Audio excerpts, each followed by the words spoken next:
114 Rafale യുദ്ധവിമാനങ്ങൾ വാങ്ങുന്നതിനുള്ള കരാറിന് ഉടൻ അനുമതി ലഭിച്ചേക്കും. കരാറിൽ പ്രതിരോധ മന്ത്രാലയം ഈ ആഴ്ച അനുമതി നൽകും എന്നാണ് വിവരം. റഫാൽ യുദ്ധവിമാനം വാങ്ങുന്നതിനുള്ള 3.25 ലക്ഷം കോടി രൂപയുടെ വൻ കരാറിൽ ഏർപ്പെടാനാണ് പ്രതിരോധ മന്ത്രാലയം ഒരുങ്ങുന്നത്. പ്രതിരോധ മേഖലയിൽ ഏറ്റവും വലിയ കരാറിൽ ഏർപ്പെടാനാണ് ഇന്ത്യ ഒരുങ്ങുന്നത്. 114 റഫാൽ യുദ്ധവിമാനങ്ങൾ 3.25 ലക്ഷം കോടി രൂപയ്ക്ക് വാങ്ങാനാണ് തീരുമാനം. കരാറിന് പ്രതിരോധ മന്ത്രി രാജ്നാഥ് സിംഗ് അധ്യക്ഷനായ സമിതി ഈ ആഴ്ച അനുമതി നൽകുമെന്നാണ് വിവരം. ഫ്രഞ്ച് പ്രസിഡന്റ് ഇമ്മാനുവൽ മാക്രോൺ ഈ മാസം 17-ന് ഇന്ത്യ സന്ദർശിക്കുന്നതിന് മുൻപായി തന്നെ യുദ്ധവിമാനം വാങ്ങാനുള്ള അന്തിമാനുമതി നൽകും. 18ഓളം യുദ്ധവിമാനങ്ങൾ പൂർണ്ണമായി നിർമ്മിച്ച ഫ്രാൻസ് ഇന്ത്യക്ക് കൈമാറും. ബാക്കിയുള്ള യുദ്ധവിമാനങ്ങളുടെ 60% നിർമ്മാണം ഇന്ത്യയിലായിരിക്കും നടക്കുക.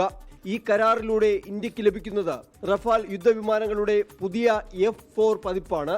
ഒരേ സമയം വ്യോമാക്രമണം, പ്രതിരോധം, നിരീക്ഷണം, ആണവായുധ വിന്യാസം തുടങ്ങിയ ഒന്നിലധികം ദൗത്യങ്ങൾ നിർവഹിക്കാൻ ഈ യുദ്ധവിമാനത്തിന് സാധിക്കും. സാറ്റലൈറ്റ് ആശയവിനിമയ ലിങ്കുകൾ, സോഫ്റ്റ്വെയർ അധിഷ്ഠിത റേഡിയോകൾ എന്നിവ വഴി മറ്റ് വിമാനങ്ങളുമായും കമാൻഡ് നെറ്റ്വർക്കുമായും തത്സമയം വിവരങ്ങൾ പങ്കുവയ്ക്കാൻ കഴിയുമെന്നതും ഈ യുദ്ധവിമാനങ്ങളുടെ മറ്റൊരു സവിശേഷതയാണ്. 24 ഡൽഹി. ലോകത്തെവിടെയായാലും ഏത് സമയത്തും 24 വാർത്തകളും ഓഗ്മെന്റഡ് റിയാലിറ്റി പാക്കേജുകളും എക്സ്പ്ലെയിനറുകളും വിശദമായി കാണാൻ ഞങ്ങളുടെ യൂട്യൂബ് ചാനൽ നിങ്ങൾക്ക് സബ്സ്ക്രൈബ് ചെയ്യാം.